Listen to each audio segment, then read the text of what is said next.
السلام عليكم ورحمة الله. أهلا بيكم مرة تانية. في الفيديو بتاع النهاردة أنا هفتح لك باب من أبواب القوة الحقيقية في الإعلانات الممولة. تخيل كده يكون عندك كنز من أرقام عملاء مهتمين فعلا بالخدمة أو المنتج اللي أنت بتقدمه، وتقدر توجه لهم إعلان مخصوص كأنك بتكلمهم شخصيا. يعني مش بتهدر فلوسك ومش بتراهن على الحظ، أنت هنا بتضرب الهدف بتاعك مباشرة. أنا هشرح لك خطوة بخطوة إزاي تعمل جمهور مخصص custom audience من أرقام تليفونات معاك بالفعل، سواء كنت جبت الأرقام دي من شات أو مبيعات سابقة أو حتى من جروبات على الواتساب أو الفيسبوك. الأرقام دي أرقام عملاء مهتمين فعلا بالمنتج أو الخدمة بتاعتك، وما عندكش أي بيانات تاني للعملاء دي، سواء كان الأيديات بتاعة الفيسبوك أو غيره من الداتا. الناس دي لمست المنتج أو الخدمة بتاعتك قبل كده، يعني عندهم نية شراء. الفكرة دي لو انت طبقتها صح هتشوف فرق كبير في نتائج الحملات بتاعتك، تكلفة هتقل والمبيعات هتعلى، وهتحس طبعا انك ماسك زمام اللعبة بإيدك. ركز معايا في الفيديو ده لأن ده من أهم الفيديوهات اللي ممكن تغير طريقة شغلك بالكامل. طيب، بعد ما فتحنا اكونت الفيسبوك بتاعنا ودخلنا على مدير الاعلانات، بنختار طبعا الحساب الاعلاني بتاعنا اللي احنا عايزين نعمل عليه جمهور مخصص من ارقام التليفونات اللي معانا.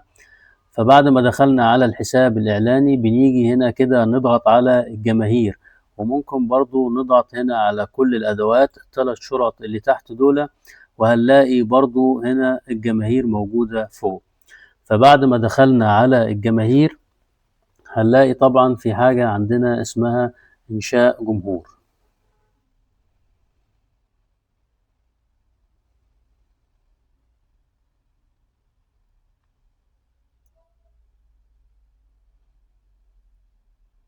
هنضغط هنا على إنشاء جمهور، وبعدين هنضغط على جمهور مخصص، وبعدين هنختار. هنلاقي طبعا هنا حاجات كتير، هنلاقي ان في المصادر بتاعتك هنا في حاجة اسمها قائمة العملاء. طبعا احنا اتعلمنا قبل كده ازاي ننشئ جمهور مخصص من الناس اللي زارتنا قبل كده على صفحتنا على الفيسبوك من هنا، او الناس اللي شاهدت الفيديو بتاعنا على الفيسبوك، وغيره طبعا من الاماكن اللي احنا وضحناها في فيديوهات سابقة قبل كده. فاحنا في الفيديو ده بنتعلم ازاي نعمل جمهور مخصص من داتا ارقام تليفونات عملاء هي موجودة معانا بالفعل. فهنضغط هنا على قائمة العملاء وهنضغط على التالي، وطبعا لازم يكون احنا مجهزين الداتا بتاعتنا او ارقام تليفونات العملاء يا اما في ملف CSV او ملف تكست تاني، يا اما في ملف CSV يا اما ملف تكست. فادي ملف التكست بتاعنا اهو، لو فتحناه هنلاقي ان ارقام التليفونات بالطريقة اللي انتوا شايفينها دي.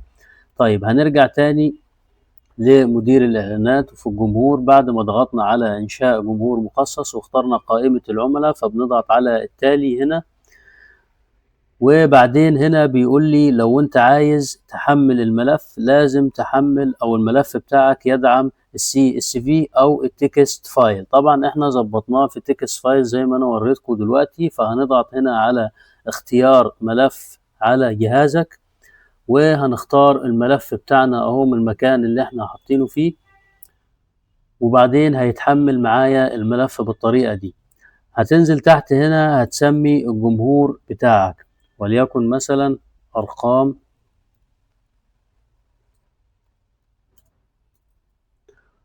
مهتمة. بعدين هنا بيقول لك دي حاجة اختيارية لو انت عايز توصف الجمهور بتاعك أو تديله وصف. بعدين هنضغط على التالي، وادي هنا حمل لي أرقام التليفونات قدامي زي ما انتوا شايفين كده. بعدين هنضغط على استيراد وإنشاء. هنا طبعا التحميل قيد التنفيذ. هنا بيقول لي تم تجزئة قائمة عملائك وتحميلها 162 من الصف. انا عايز اقول لك معلومة مهمة جدا. طبعا العدد اللي احنا ضفناه ده قليل جدا، احنا بس ده على سبيل التجربة، وانا بجرب لك ازاي تعمل جمهور مخصص من ارقام التليفونات اللي معاك بتاعة العملاء. انما ارقام التليفونات بتاعتك ما ينفعش يكون عددها أقل من 30 أو 40 ألف، والأفضل طبعا إن هي تعدي 100 ألف كمان، لأن أنت لو حطيت عدد قليل من الأرقام أنت كده بتخنق الإعلان بتاعك لما تيجي تستهدفهم في الإعلان الممول. فأنت لازم تحط للفيسبوك عدد كبير جدا من الأرقام عشان يقدر يستهدف لك الأرقام دي بشكل صحيح في الحملة الإعلانية بتاعتك على الفيسبوك. فاحنا طبعا ضفنا عدد قليل على سبيل التجربة. وهنا برضو بيقول لي لو انت عايز تنشئ جمهور مشابه من الجمهور اللي انت انشأته ده اللي هو المخصص، فتقدر تضغط على انشاء جمهور مشابه، بالتالي هيجيب لك ناس مهتمة بالمنتج او الخدمة بتاعتك مشابهة للملف اللي انت حملته، او مشابهة للعملاء اللي ارقام تليفوناتها موجودة في الفايل اللي انت حملته هنا. وهنا لو عايز تنشئ اعلان بالارقام دي مباشرة من هنا، وهقول لك برضو تنشئه ازاي من مدير الاعلانات تاني لما نرجع ورا. وهنا لو انت عايز تنشئ جمهور مخصص اخر، فخلاص احنا كده انشأنا الجمهور المخصص بتاعنا، فبنضغط على تم. هنلاقي هنا ظهر لي اهو ارقام مهتمة، ده الجمهور بتاعي اللي انا انشأته دلوقتي. طبعا لما العدد يكون كبير جدا انت بتستنى على الاقل مثلا من 24 ل 48 ساعة لحد ما يقول لك ان الجمهور بتاعك هنا جاهز. يعني انتوا لو شفتوا الجمهور المستبعد اللي احنا انشأناه من فترة هنا بيقول لي اهو جاهز، فهنا لسه بيقول لي جاري ملء البيانات. اول ما الجمهور ده يبقى جاهز هتلاقي هنا كلمة جاهز، وفي الحالة دي انت تقدر تستخدم الجمهور في الاعلان الممول بتاعك. تعالوا طيب نفترض ان الجمهور ده جهز خلاص، واحنا عايزين نعمل اعلان ممول ونستهدف الجمهور ده مباشرة في الاعلان بتاعنا.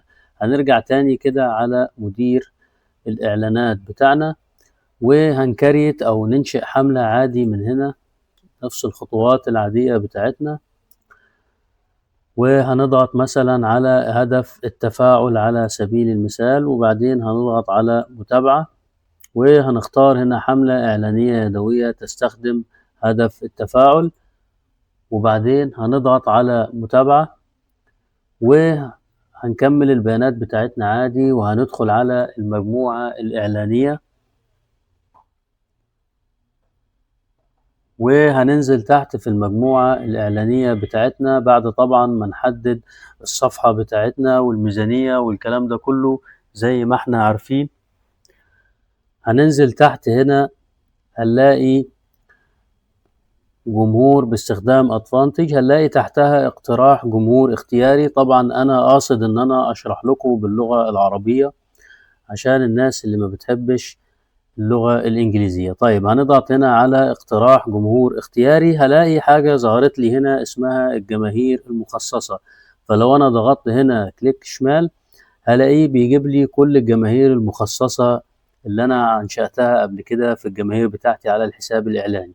طيب هنختار هنا الجمهور اللي هو أرقام مهتمة. طبعا هو ما ينفعش إن أنا أختاره لأنه هو لسه مش جاهز، ولسه والعدد بتاعه كمان قليل، يعني حتى لو جهز مش هينفع ان انا استهدفه في اعلان ممول لان العدد قليل جدا. فهنا حتى بيقول لي حجم الجمهور المقدر اقل من 1000 من الاشخاص، لا تتضمن تقديرات خيارات الجمهور باستخدام ادفانتج قد تختلف بشكل ملحوظ. يعني عايز يقول لي برضو ان الجمهور بتاعك قليل جدا ولسه مش جاهز. بعد ما اضيف الجمهور بتاعي هنا بكمل الحملة بتاعتي عادي خالص، بحط الميزانية بتاعتي فوق واختار الصفحة واضغط على التالي واحط الاعلان بتاعي او سواء كان فيديو او بوست او غيره او صورة، وبعدين ببدأ الاعلان بتاعي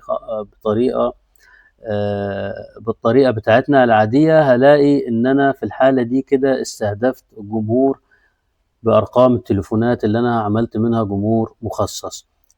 وكده يبقى احنا خلصنا الفيديو بتاعنا وتعلمنا ازاي لو احنا معانا ارقام تليفونات عملاء ننشئ منها جمهور مخصص، وازاي نستهدف الجمهور المخصص ده في اعلان ممول على الفيسبوك بطريقة سهلة جدا وبسيطة.